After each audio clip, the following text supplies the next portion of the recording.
Day 1 of sugar cutting. காலைல 6:30க்கு எழுந்து பல் விளக்கிட்டு 1 லிட்டர் தண்ணி வந்து குடிச்சிட்டேன். ஸோ பெட்டை வந்து மடித்து வச்சுட்டு போகணும், இல்லைனா தத்ரின்னு சொல்லுவாங்க வீட்டில். ஸோ எல்லாத்தையும் மடித்து வச்சுட்டு க்ளீனாக வந்து டீ குடிக்கணும்னு சொல்லிட்டு போயிட்டு இளநீ வந்து குடிச்சிட்டேன். இதோட ப்ரைஸ் வந்து 50 ரூபா. அப்படியே வாங்கிட்டு ஒரு வழியாக ஓவர் திங்க் பண்ணிகிட்டு இருந்தேன். நாமளே இளநீ கடை போட்டால் எவ்வளோ லாபம் வரும், என்ன ஆகும் அப்படின்னு சொல்லிட்டு ஒரு வழியாக இளநியெல்லாம் பார்த்துட்டு இளநீ வாங்கின ஆயாக்கு டாட்டா சொல்லிவிட்டு ஒரு வழியாக வாக்கிங் போட்டேன். வாக்கிங் போகும்போது பேக்கரியை பார்த்தேன், ஏதாச்சும் வாங்கி சாப்பிட்லான்னு தோணுச்சு. ஸோ இந்த பக்கம் இனிமேட்டு வரவே கூடாது அப்படின்ட்டு வந்து நினச்சேன். ஸோ அதுபடியே வந்து ஒரு ஃப்ரூட்ஸ் வந்து வாங்கினேன். மதியான டைமில் எனக்கு கிரேவிங்ஸாக இருக்கும் ஸ்நாக்ஸ் சாப்பிட்ணும் அப்படின்ட்டு. இந்த ஸ்மார்ட் வாட்ச் வந்து காலைல கட்டுறதுக்கு வந்து மறந்துட்டேன். ஸோ கெலோரிஸ் எவ்வளோ பர்ன் ஆச்சுன்னு தெரில. ரூம் வந்துட்டு கொஞ்சம் நேரம் மெடிடேஷன் பண்ணேன். ஸோ குளிக்கலான்னு பார்த்தேன். என்னோடய ரூம்மேட்ஸ் வந்து பாத்ரூம் வந்து ஷேர் பண்ணோம். ஸோ முதல்ல ஒருத்தன் குளிக்க போயிட்டான். அவன் வரத்துக்குள்ளார என்னென்ன ட்ரெஸ்லாம் போடணும் அப்படின்னு சொல்லிட்டு எடுத்து வச்சுட்டு அழுக்கு துணி, அழுக்கு இல்லாத துணி எல்லாத்தையும் தனியாக பிரித்து வச்சுட்டேன். நான் ஜட்டி பனியன்லாம் வாஷிங் மிஷினில் போட மாட்டேன். என்ன காரணம்னா மற்றவங்களும் அதில் போடுவாங்க. போடும்போது நம்மளுக்கு ஸ்கின் அலர்ஜிஸ் அந்த மாதிரி வரும்.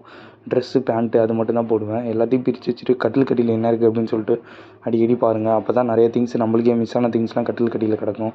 ஒரு வழியாக எல்லாத்தையும் தேடி கண்டுபிடிச்சிட்டேன். ட்ரெஸ் இருந்துச்சு, பேனா இருந்துச்சு, எடுத்து மேலே வச்சுட்டு என்ன பண்ணுறதுன்னு யோசிச்சுட்டு இருந்தேன். ஸோ ஒரு வழியாக அவன் வந்துட்டான். அதுக்கு முன்னாடி குளித்து முடிச்சிட்டேன். போயிட்டு பிஜியில் என்ன சாப்பாடுன்னு பார்த்தா மேலே வந்து உப்புமா வச்சுருந்தாங்க. ஸோ உப்புமா வந்து எனக்கு சாப்பிட்றது சுத்தமாக பிடிக்காது. ஸோ ஃப்ரெண்ட்ஸ், நான் உங்களுக்கு பண்ணுற சஜஷன் என்னன்னா, நிறைய பேர் வந்து கூகுள் பேக்கு பதிலாக ஃபோனில் வந்து கையில் வந்து காசு வச்சு செலவு பண்ணுங்கள். அதுக்கு நீங்கள் எவ்வளோ செலவு பண்ணுறீங்கன்னு உங்களுக்கு தெரியும். அப்போ தான் காசோட அருமையும் தெரியும். ஸோ நானும் அதை ட்ரை பண்ணிகிட்ருக்கேன். ஸோ ஒரு வழியாக 50 ரூபாய் எடுத்துகிட்டேன். என் ஃப்ரெண்ட் ஒருத்தவங்க கால் பண்ணால் காலையிலே பேசிவிட்டு 50 ரூபாய் எடுத்துகிட்டு நான் மார்னிங் டிஃபன் சாப்பிட்றதுக்கு போயிட்டேன். மொபைல் சார்ஜ் இல்லாத இந்த வீடியோ எடுக்கல.